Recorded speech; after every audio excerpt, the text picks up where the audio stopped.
Good afternoon. Uh, Welcome to my videos. My name is Bayo Judah. I'm bringing you one of the episodes under our overall program, which is called Jude Business. And the particular episode is the cultural and traditional settings within our communities. Uh, by tribe, we are Lobara people, and the community within Lubara is Aivu, and the clan is Yapi. Yapi is our smallest clan to which we ascribe as Lubara, and we are located 3 kilometers from the center of Arua town, which is now a city. Yapi stretches from around just immediately after airfield up to Manibe on the eastern side along the Rhinokem Road. We are a small tribe in terms of numbers or population in comparison to the neighboring tribes like Ulivu, Androvu, and the others. Yapi is a special tribe to which we are very proud, and its uniqueness originates from its design of its occupants or the settlers. Yapi, according to history, is one of the few tribes which has, from time memorial, allowed any girl originating from Yapi who got married outside to come back with their offsprings and settle the offsprings back in Yapi and permanently raised as Yapi people. And this scenario was started by our great grandfather called Abui. Abui hailed from the current DR Congo. He had settled in Esebi in the present Aru town in DR Congo. Abui had 4 sons and 2 daughters. And one of the daughters, Adiru, had got married within Aru to a gentleman who is little known about because they never stayed long in the marriage. When they got their first son, Kanyiandia, who is our great-grandfather, Adiru moved with the small child to the father's house, that is in Arua, because Abui had moved via Ezuku and later on settled in the present Arua, close to the White Rhino Hotel, which is now defunct.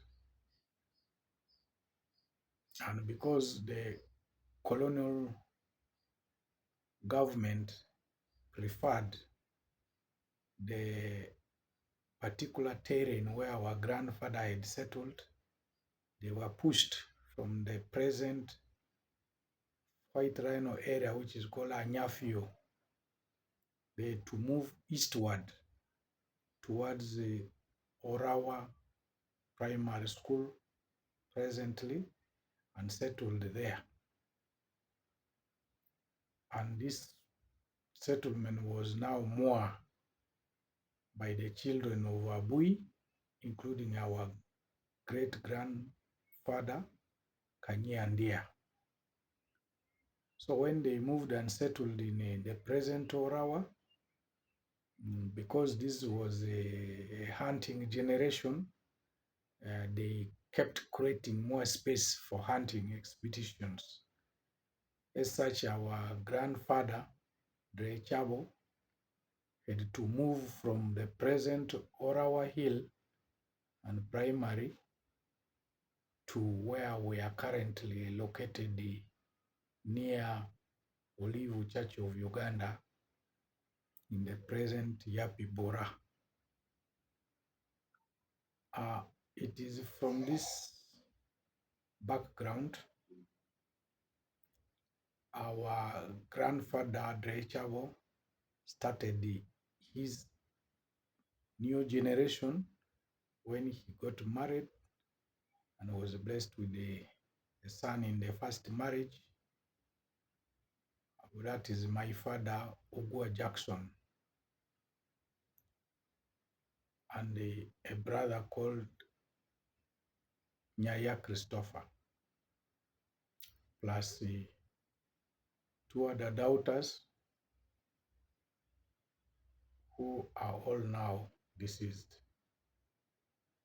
Then in his other marriages, he got Tia Nason, he got Thomas Englekia, and also some sister. And in yet another marriage, he also got some three daughters. So this was now the legacy of Dre Chavo, our grandfather. So from that moment, we kept in union as a family until the generation of our parents started dying, with the last one, who is my late father, Ogua Jackson, who died in 2018. Before the death of my father in 2018, we had started experiencing land disputes, which started in 2007. And our parents had forecasted this pressure on land, which would in the future possibly engulf us because of the closeness to the city center, which is barely 3 kilometers. By then, it was a town. And for that purpose, they initiated a land lease program, which was executed in 1997 in the names of our uncle Tia Nason. Consequently, as the town of Arua kept growing bigger and attained a city status, the demand for land has ever increased, and we became under increased pressure of developers who will want to own land within our community, and more so buy it cheaply from vulnerable family members of Yapi. And due to this extreme level of exploitation, we had to intervene as a family, and we have been stopping all land sales within the Yapi community. And this sale and purchase attempts were not by small men. These were highly placed government personnel intellectuals, and the big time businessmen. But because we believe in ourselves and we have the pride of our strength and ability as Yapi, we have technically blocked all these attempts, and they have miserably failed and withdrawn their interests over time. Nevertheless, more keep pressing in, and the worst scenario they have caused is it has created a grudge within our community and the infighting because of those desperate family members who want to barter their land in exchange for small monies. And when we defend this in the interest of our children and the children of our children, it has only helped to create more enmity to a level that even the same relatives who feel now defeated have resorted to uh, supernatural forces to still destroy and even to kill some of us who are fighting to retain this land for the good of our offsprings. So my appeal to those who may get chance to see this video is not to look at our resistance for outsiders to acquire land within our community as anti-development, but rather we are hoping to get equitable return if need be, should we sell any of this land at all.